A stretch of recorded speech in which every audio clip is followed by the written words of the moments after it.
2월 24일 살아계신 하나님의 말씀 시편 23편 1절부터 6절 말씀을 가지고 고난을 통해 얻는 감사라는 제 말씀 드립니다. 요즘에 우리나라 미래에 대해 우려하는 글을 보면은 여러 가지 물론 지적되는 게 있지만은 그 중에서 눈에 띄는 게 가장 우려될 만한 것은 젊은이들의 사고방식에 대한 겁니다. 또 요즘 정치판에 보면 또 오히려 또 아주 긍정적인 면도 있긴 합니다만은 자기중심적이고 개인주의 이기적인 어떤 그런 행동 특성들 때문입니다. 그러면서 다른 이들과 갈등은 원치 않는 또 이율배반적인 그런 행동 양태를 우리 보여주고 있죠. 그래서 그 원인에 대한 또 글을 보니까 이들에게 어려움 없이 받기만 하면서 자라온 그 살아온 양태와 그 다음에 또 공동체 의식이 없는 그런 사회 여건 속에서 자라났다는 거예요. 오늘 본문은 젊은 날에 극한의 고난의 시절을 보냈던 다윗 왕이 평생을 경험으로 깨닫게 된 신앙의 고백을 시로 기록한 겁니다. 인간은 삶을 어떻게 받아들이냐에 따라서 극명한 대조를 이루는 그런 삶을 살게 됩니다. 생후 19개월 됐을 때 열병을 알아가지고 듣지도 못하고 말하지도 못하고 보지도 못하는 이 삼중장애를 갖게 됐던 헬렌 켈러, 아마 워낙 유명한 분이니까 잘 아실 줄 압니다만 그가 말하기를 쉽고 편안한 환경에서 자란 그런 인간은 강한 인간을 만들어내지 않는다. 시련과 고통의 경험을 통해서만 강한 영혼이 탄생하고 통찰력이 생기고 일에 대한 영감이 떠오르고 그런 마침내 성공할 수 있다라고 그런 말을 했습니다. 쉽지 않은 말이지만 의미 깊은 말입니다. 그는 88세까지 살았는데 그 75세 때에 자기가 태어난 집을 방문해가지고 남겼던 그 친필 글이 전시대인데 거기에 보면은 오늘 본문 시편 23편 4절의 말씀이 기록되어 있습니다. 내가 사망의 음침한 골짜기로 다닐지라도 해를 두려워하지 않을 것은 주께서 나와 함께 하심이라.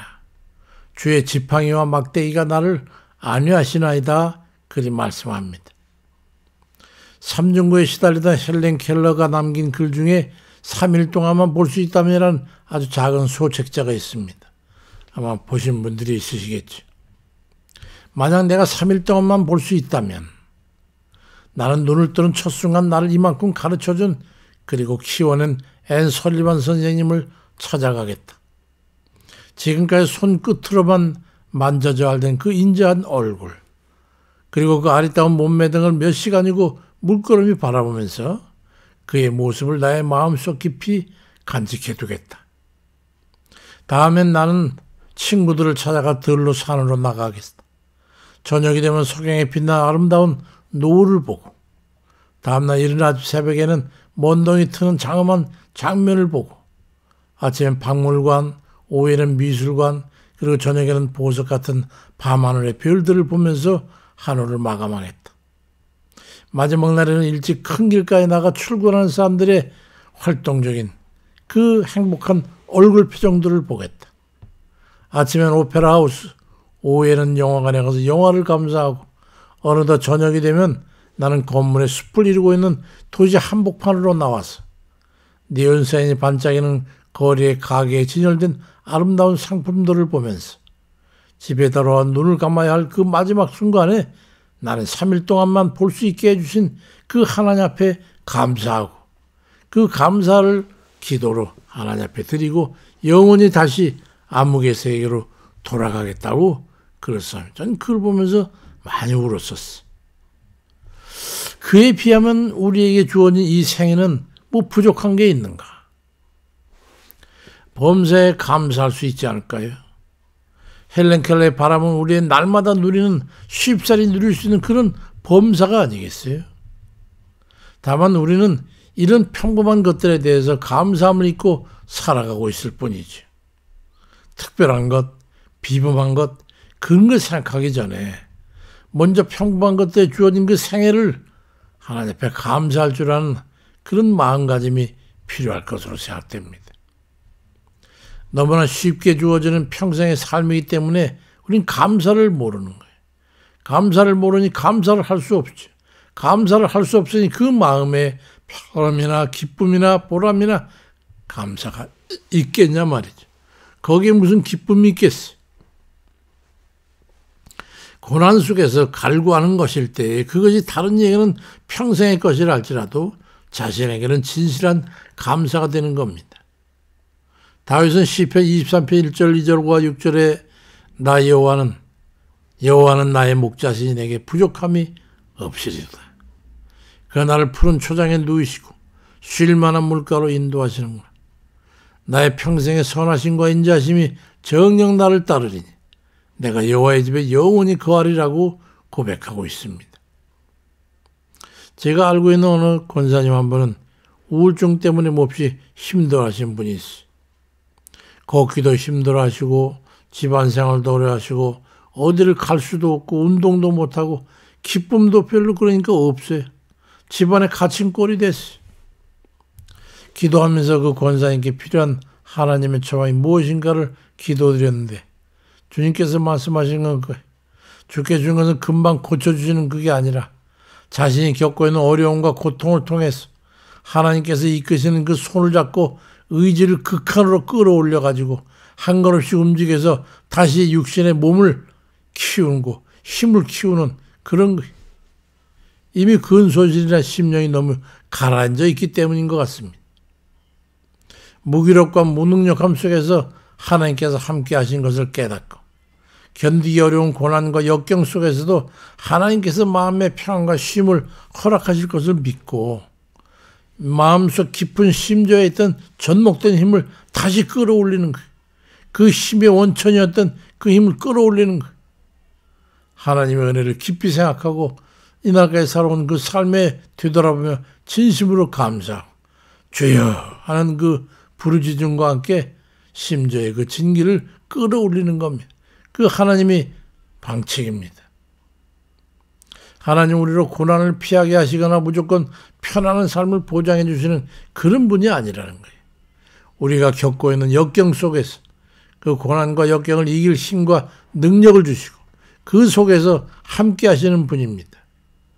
아버지 하나님 배가 아파요. 단박에 고쳐주는 물론 그것도 때로는 필요하겠지만 우리가 그 속에서 깨닫는 것이 있어야 되고 교훈이 있어야 되고 그를 통해서 우리가 큰 것을 얻게 하시려는 하나님의 뜻이 이루어져야 되는 거예요.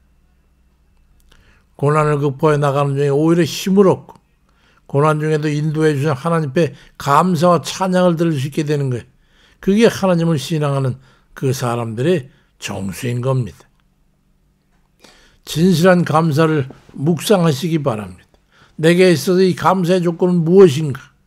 우리가 좋은 조건만 있어서 감사한 게 아니라 극한의 고난과 역경 속에서 함께 하신 그 하나님을 깨닫게 될 때 하나님의 은혜 안에서 있는 힘을 끌어올려 가지고 안식을 누리고 여한 고난과 역경의 조건들을 이기고 병고를 이기고 마음의 큰 낙심과 어려움과 고통을 이기고 그 하나님 뜻대로 살고자 하는 그런 이들이 감사하게 되는 거예요. 오체불만족이라고 하는 책을 쓴 그 오토다케 히로타다는 그 젊은인데 지금 벌써 그 40이 훨씬 넘었죠. 그는 태어나면서부터 몸통만 있고 팔다리는 없어. 성장하면서 겨우 팔과 다리가 10cm씩 정도 자랐어요. 기괴하게 생겼죠.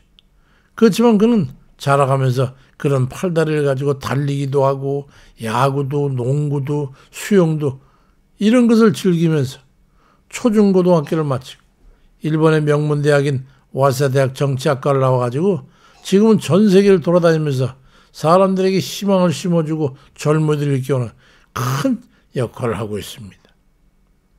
그런 말하기를 이보다 더한 감사가 어디 있습니까?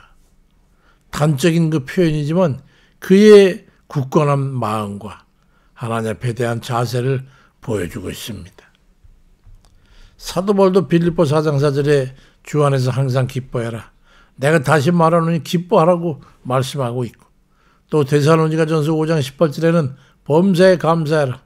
이는 그리스도 예수 안에서 너희를 향하신 하나님의 뜻이라고 말씀하고 있습니다. 조건과 상황에 관계없이 기뻐하고 감사하라는 말씀입니다.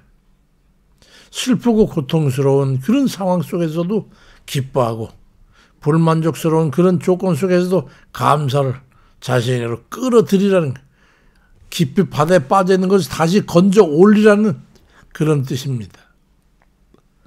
기원전 1000년 전에 살았던 다윗은 그러한 극한의 고난과 역경을 겪으면서 전적으로 하나님의 돌보심을 믿고 하나님을 의지하고 맡기고 그런 평안을 누렸던 겁니다. 아직 생명이 우리에게 붙어 있다면 그 변함없는 하나님의 선하심과 인자하신 은혜가 함께하는 것이라고 하는 확고한 믿음을 가지고 아직 살아있는 이 생명의 귀중한 그런 토대 위에 기쁨과 감사를 자신에게로 끌어당겨서 힘쓰고 애써 나아가시길 바랍니다. 인생에 닥치는 작고 큰 고난과 역경 그 누구도 피할 수 없어요. 거기에 지고 눌리느냐 아니면 그걸 딛고 앞으로 나아가느냐는 것이죠. 어떻게 그걸 받아 누리느냐가 다른 거예요. 기쁨과 감사로 받아들이느냐, 불평과 불만과 원망으로 내치느냐는 것이죠. 어려움과 원치 않는 그런 고난 속에서도 잘 감당하면서 기뻐하고 감사하는 그런 승리하는 사람들이 다 되시길 주의 이름으로 축원드립니다. 아버지, 저희를 좀 앞에 고백하면서도 너무 사실은 힘들고 어려워요, 아버지.